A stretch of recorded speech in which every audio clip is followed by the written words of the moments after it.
Hey guys, it's me David and welcome back to another review. Today I have the next LEGO Transformers set to come in the lineup, which is the iconic character Bumblebee. Hopefully after this we'll finally see Megatron. That's who I really want to see next. But man, I think fans are going to be really excited for this set. Now, this Bumblebee is of course based on the G1 variant from the 1980s, so it's not like the Michael Bay version or anything like that, and that's in line with the Optimus Prime LEGO set that we got from a few years back. And so this makes a lot of sense. Of course, you want to have Bumblebee and Optimus Prime next to each other, and like I said, hopefully after this we'll see Megatron. I really want Megatron Lego. Anyhow, so this set's gonna retail for $90 US. It has 950 pieces. It goes on sale July 1st of 2024. I'll have a link down in the description to lego.com. It's affiliated and helps out the channel. Now, full disclaimer, this is my second time seeing the Lego Bumblebee set. I actually saw it 10 months ago, back when I was visiting Lego at their HQ in Billund, Denmark. And I had a full-on designer interview, so I have a little bit more insight on this set. And like the Optimus Prime set, Bumblebee here does transform. You can actually transform the Autobot version down into his iconic VW Bug Beetle car variant, which is of course very cool. Not gonna lie though, I've seen the car in person. It's okay. It's honestly impressive that Lego's able to make a Lego set like this transform. I was surprised they did with Optimus Prime, and it's crazy that they were able to do it with Bumblebee at a smaller scale and smaller price point as well. I think $90 seems like quite a fair price given the price per piece ratio. It's a licensed set. Bumblebee's super iconic, so is that $90 correct, honestly? Like, double check that link down in the description, guys, because that almost seems too good to be true. With all that said, I do, of course, want to thank LEGO for sending this set over for a review, and let's go into the in-depth of Bumblebee. So first off, there is a small sticker sheet in this set. However, there is a lot of exclusive prints, which we'll go through in just a minute. So first up, the overall design of Bumblebee. While it looks like Bumblebee, when you really start to break it down, it isn't exactly the most accurate to the G1 version. I won't be surprised to see hardcore Transformers fans upset by that. Me, on the other hand, it doesn't bother me that it's inaccurate to the original animation or cartoon version of the character. It still looks like Bumblebee. Now, first off, breaking down what you're getting with this set, you are, of course, getting an information plaque. This is a sticker, though, not a printed one, and I believe that does match the Optimus Prime set. On the back, the designer cleverly included a little Bumblebee Lego piece, just that little circular tile, and this is also a great area to store some of the extra pieces that come in this set, like an additional license plate. So now let's circle back to the design of Bumblebee. I'd say from the bottom to like the mid torso is very accurate to the G1 Bumblebee. It's really that upper half, those bulky arms, as well as the kind of jetpack on the back of Bumblebee. That isn't very accurate to the original version. What is, though, is that head. And wow, is that a cool printed piece. There's actually two printed pieces here that look really good and are very accurate. And LEGO also recolored these axe pieces as well. Very nice. In terms of posability, there is some pretty big limitations here. You can only move the arms, twist them around a little bit, as well as the elbows can move just a tiny bit. The arms themselves can do a full 360 if you want them to, but they can't bend outwards, if that makes sense. So that will definitely hinder posability. If you're looking for a certain action pose, you might not be able to recreate it with this Lego set. Another thing included is this dark blue blaster, and this can be attached to either hand on the set. Now, you might also notice there's a 2x2 printed Autobots tile both on the torso and lower half of the left leg or right leg, depending on how you're looking at Bumblebee. There's also a printed 2x4 tile for more details above the knees. And then on the back side, you'll notice that this is the windshield for the Beetle conversion, and they utilized it as wings, is what the instruction booklet claims. Now, as for the feet, I think this is actually, again, one of the most accurate parts of Bumblebee. LEGO did have to develop a new piece, though it's not like new, it's just a larger size of an existing piece. And then in terms of stability, I have to say, this is one of the standouts of Bumblebee. It's even more stable than the Optimus Prime Lego set. Like, I think there's an improvement here. It's impressive how stable the set is. Like, I can move it around very well with no issue. And now we move on to the core functionality of this set, which is Bumblebee actually transforming down into his Beetle car.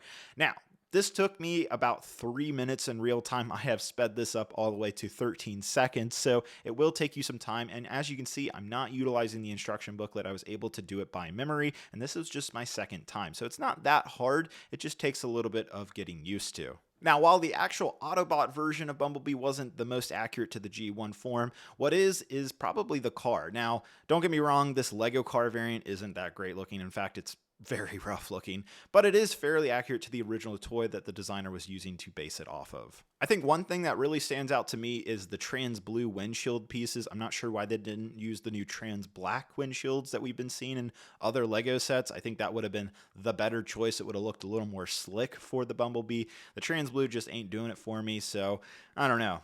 As for the back of Bumblebee, as you can see here, there is a couple different stickers. These are not printed pieces, unfortunately. In the middle, you have 2 different license plates that you can switch out with various Easter eggs. Very funny. And then on either side of the bumper, we have some bumper stickers. One says, "I love Cybertron," the other says, "Roll out."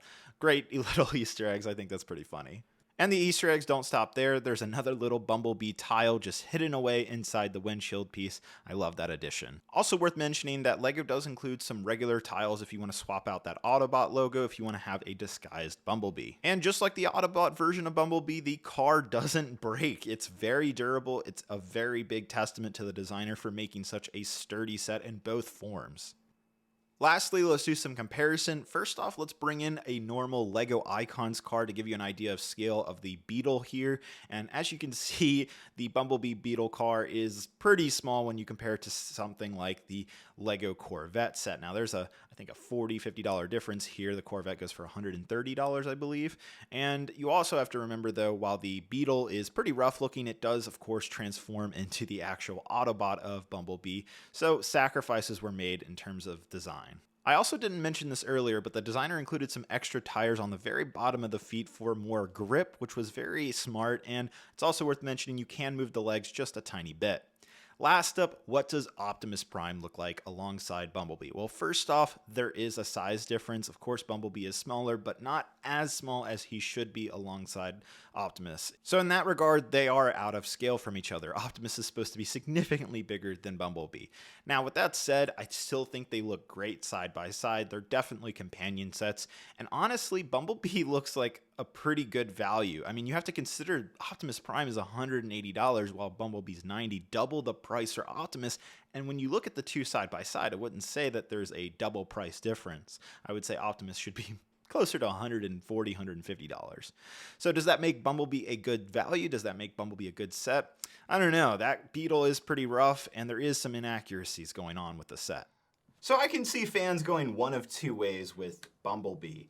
Either you're in the camp where, oh my god, it's not accurate looking, the car variant looks terrible, the Autobot version isn't accurate to the G1, or you're in the other camp where, yeah, it looks like a Lego Bumblebee transforming set, and oh wow, I can actually transform down on the set. You're in one of those two camps, I feel like, and if you're on the hardcore Transformers side, you're going to be upset by some of the design decisions Lego did here, and you're probably going to say Lego should have just done either the Autobot version or just the Beetle version, one or the other, and forego the transforming feature. But we're talking about Transformers here. They're supposed to transform, and so it makes sense that the designer had to sacrifice design decisions to make this work. And honestly, this is a feat of engineering. I can't imagine the hundreds of hours that went into developing this set. I literally cannot process how this works. It is crazy that it does, and the build experience was actually very easy. I thought it was going to be a little bit more on the difficult side. Everything went together very, very well. I didn't make any mistakes, surprisingly. And even though the instruction booklet makes it seem extremely complicated at first to transform Bumblebee, in reality, once you get a hang of it, you know, for me, I was able to do it after just one try again without looking at the instruction booklet. It's really not that hard once you kind of understand it. It's actually pretty well thought out. Now, obviously, again, design decisions. The upper half here, not accurate to the G1 Autobot of Bumblebee, and that will upset the hardcore fans. Now, when it comes to value, $90 for 950 pieces, that's pretty good, especially when I'm looking at the Optimus Prime Lego set that's $180 for 1,500 pieces. So this is a better value in that regard. Is it a better Lego Transformers set? I don't think so. I think Optimus Prime is the better one for sure, but this is either a nice entry point or a nice addition if you have Optimus Prime. If you don't have the money, you know, we're talking a $90 difference here between the two sets, then this is a good starting point. And I think this is actually a more sturdy, well-built set, which is kind of shocking given that it's smaller and a little bit more nimble. You'd think it would be the more fragile set of the two, and that's not the case. Lego has upped the ante here and made it a sturdy set. Sure, there were design decisions that were made that sacrifice accuracy, But overall, I think the overall look of the Lego Bumblebee Transformer set is pretty good. It's not my favorite in the world. I'm a Michael Bay Transformers type of fan. I didn't grow up with the cartoons or anything like that, so I'm not as attached to the OG version of the Transformers. So for me, it's okay. I don't think I would buy this particular version. Now, if Lego were to go make a Michael Bay version of Bumblebee with all the nitty gritty details for say $250, yeah, you're gonna have me sold on that one. For the casual Transformers fan though, or the casual Lego fan, you're gonna enjoy this set. It's gonna look great alongside Optimus Prime if you already picked up that set. And hopefully, fingers crossed, next up will be Megatron. Thanks again to Lego for sending this set over for review. Don't forget links down in the description if you want to go put your order in for the Lego Bumblebee Transformer set. Thank you guys so much for watching. Hope you guys have a great, wonderful day, and I'll see you guys later. Bye-bye.